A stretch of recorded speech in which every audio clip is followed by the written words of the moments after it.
La stratégie de contenu, tout simplement, elle permet de positionner votre entreprise sur des thématiques précises. Elle vous permet d'être beaucoup plus lisible, visible, et c'est l'objectif sur les moteurs de recherche, puisque l'objectif d'une stratégie de contenu, elle va être de générer du trafic qualifié sur votre site web en attirant des internautes, mais avec des contenus qui lui sont adaptés. On entend souvent dire que le contenu est roi. C'est vrai, puisqu'aujourd'hui, on le voit, Google, on dit moteur de recherche. Aujourd'hui, Google est plus un moteur de réponse. On le voit par rapport aux requêtes des internautes. On est en recherche d'une réponse par rapport à une problématique. Et l'objectif, c'est de mettre en face un contenu qui permet de répondre à cette problématique et que ce contenu, il soit positionné sur votre site web, puisque moi, si je suis en recherche de réponses à mes questions et que je les trouve sur un site internet, lors de mon parcours d'achat, j'aurais tendance quand même à avoir une conversion sur ce site plutôt qu'aller aller sur un autre site. Donc, comme je le disais, l'objectif, c'est d'apporter une réponse à un contenu.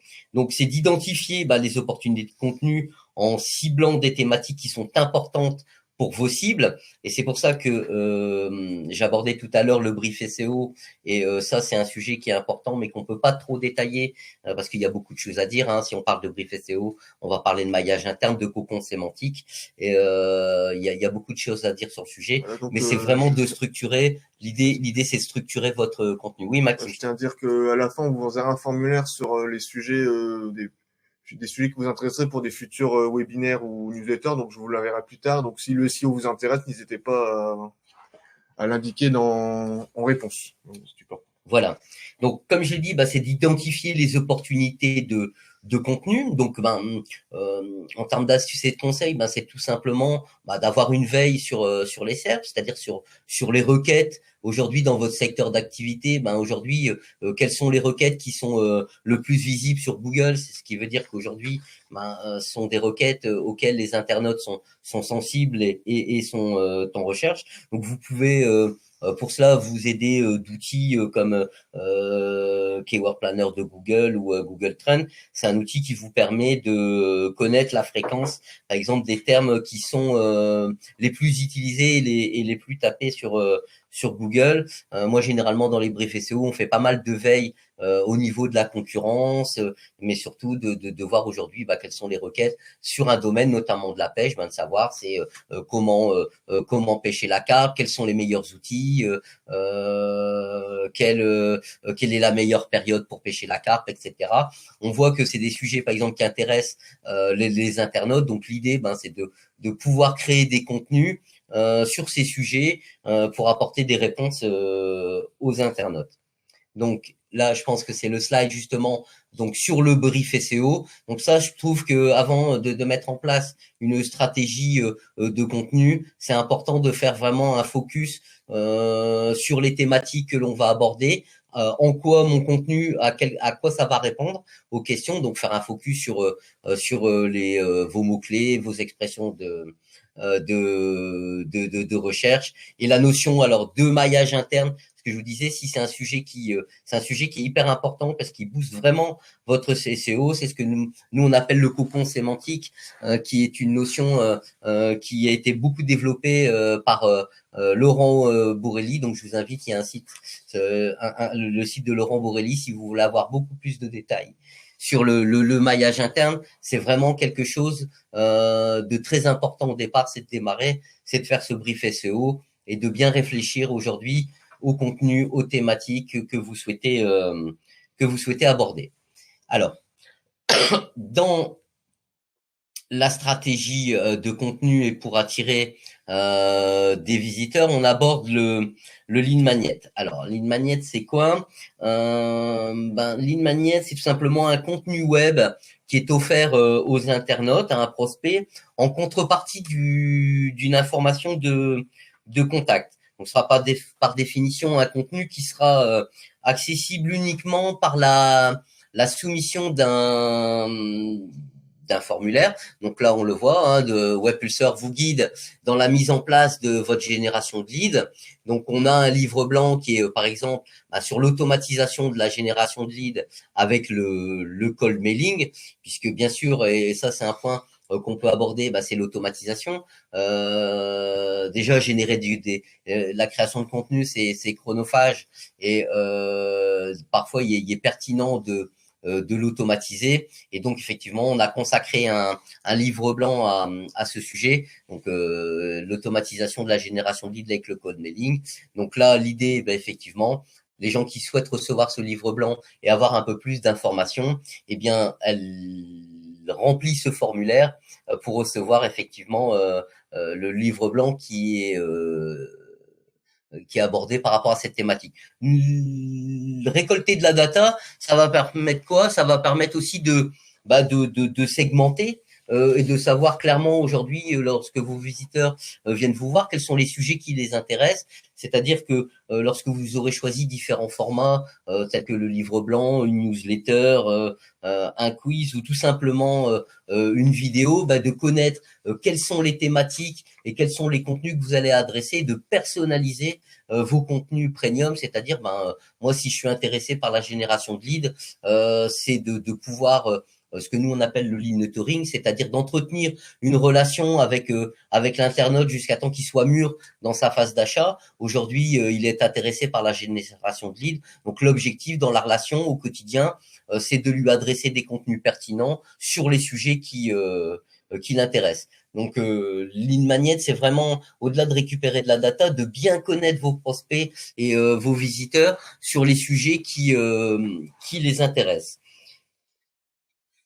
Donc ça, Lead Magnet. Alors, la vidéo, c'est un point qu'on voulait aborder puisqu'on disait la stratégie de contenu, elle est en multidiffusion, hein, on peut diffuser avec des livres blancs, la newsletter et de la vidéo. Alors, la vidéo, c'est un sujet qui est assez intéressant parce qu'aujourd'hui, c'est quelque chose qui est assez en vogue. C'est un contenu qui est apprécié des internautes, mais aussi de Google. Alors, Maxime, est-ce que tu veux faire un petit intermède sur la vidéo, puisque toi, t'es un spécialiste du format vidéo. Qu'est-ce que tu peux nous donner comme information, l'avantage aujourd'hui de créer de la vidéo? On va commencer les avantages. Les gens ont plus tendance à regarder une vidéo qu'à lire du texte, parce que forcément, la vidéo fait appel à plus stimule plus l'internaute qu'une texte, parce qu'il sera stimulé par l'image, par le son, tout ça, donc il sera forcément plus focus sur le discours. D'accord. C'est pour ça aussi que justement les formats vidéo les plus intéressants, c'est ceux qui durent, on va dire, entre 1 minute 30 et 2 minutes 30, 3 minutes, parce que forcément après 3 minutes, l'utilisateur a décroché, donc l'intérêt c'est de faire des vidéos courtes et concises. D'accord. Ne pas oublier justement dans le format vidéo, penser aux différents types de supports, je veux dire, que ce soit sur les réseaux, sur l'écran. Sans quelqu'un la vidéo sera plus agréable pour l'utilisateur à regarder, c'est un format 1:1 si la personne est sur mobile et 5/9 sur PC. Donc pour les réseaux sociaux, souvent, vu que ce soit LinkedIn, Facebook, les gens ont plus tendance à regarder sur leur smartphone, donc c'est pour cela c'est mieux de réaliser une vidéo en format 1:1, alors que sur YouTube c'est mieux du 5/9. D'accord. Après, si on veut entrer dans le côté technique, on peut diviser les vidéos de format, soit c'est du fast cam, donc utilisant de caméra, soit du motion design. Donc forcément, le motion design, on arrivera sans doute à faire passer plus d'informations que ce soit grâce à l'image, donc forcément des animations, du texte et la voix. Alors, comparé au fast cam. Mais le fast cam, forcément, c'est mieux c'est bien aussi. Et donc, juste une dernière info, pour le fast cam, c'est bien de prévoir, actuellement, on va dire, de filmer on va dire, ça c'est technique, en 4K, parce qu'il faut penser justement à la pérennité de vos vidéos. Parce que par exemple, si vous filmez maintenant en HD, donc par exemple avec vos smartphones, dans quelques années, la résolution va évoluer en 4K, donc vos vidéos seront obsolètes. Donc si vous avez pensé à la qualité de vos vidéos, filmez plutôt en 4K, parce que forcément la 4K, on va dire, il est déjà un peu présente partout, que ce soit sur YouTube ou sur les télés. Donc forcément, c'est le format qui va arriver. Donc forcément, si vous filmez en 4K maintenant, bah, vos vidéos seront toujours valables plus tard. Donc faut aussi penser à ça, parce que c'est comme le contenu. Faut mettre à jour vos vidéos, faut mettre à jour vos vidéos, et donc et le penser vraiment à la pérennité.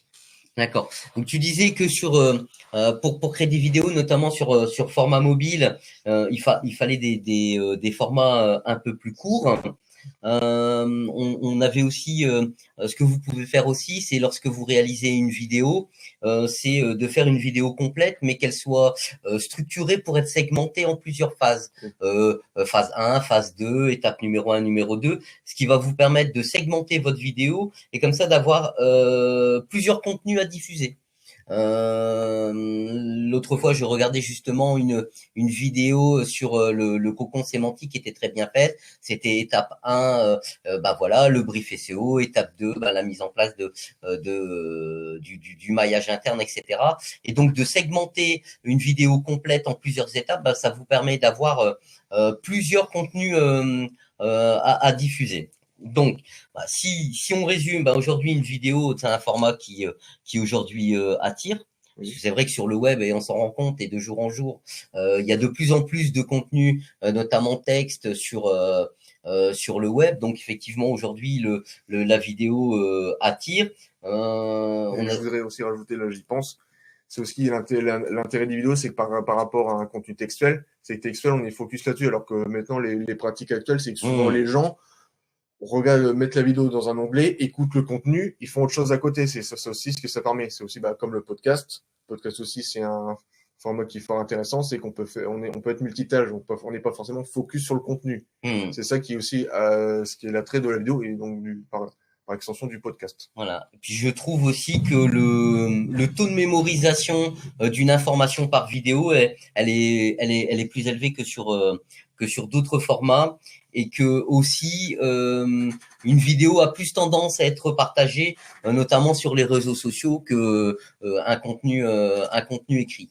Donc bien sûr, ça nécessite de l'organisation et un peu de technique, mais c'est vraiment quelque chose sur lequel il faut vous pencher, parce que ça permet vraiment de diffuser de l'information, je dirais avec un impact qui est quand même qui est supplémentaire. Donc voilà pour les vidéos. On va aborder donc maintenant un autre point. C'est bien sûr l'envoi de newsletter. Alors beaucoup de monde, évidemment, je pense que tout le monde effectivement connaît la newsletter. Pour moi, c'est un bel outil. Il faut pas que ce soit un outil générique, se dire bon bah voilà, tous les mois je vais envoyer une newsletter et puis mettre de l'information. Ça permet de mettre pas mal d'informations. Ça permet surtout de mettre les 3 formats texte, vidéo et surtout images. Ça permet de proposer des contenus qui sont personnalisés, puisque comme on l'a dit tout à l'heure, effectivement, en fonction des centres d'intérêt de vos visiteurs, ça vous permet de segmenter vos contenus, c'est-à-dire que vous n'êtes pas obligé d'envoyer en masse une newsletter à l'ensemble de votre base. Votre base, vous pouvez la segmenter en fonction du centre d'intérêt de vos visiteurs. Donc certains vont, on le voit chez Webpulseur, certains veulent avoir de l'information sur de la stratégie de contenu, d'autres des éléments beaucoup plus techniques sur les éléments d'une refonte SEO. Donc on essaie d'adapter notre newsletter en fonction des intérêts de nos visiteurs, et donc effectivement on peut avoir par exemple dans le mois 3 newsletters qui sont adressés à des cibles avec des sujets qui sont différents. Donc la newsletter, vous le savez, elle vous permet d'informer sur votre actualité, sur vos nouveaux produits, vos nouveaux process, vos valeurs et plein d'autres sujets.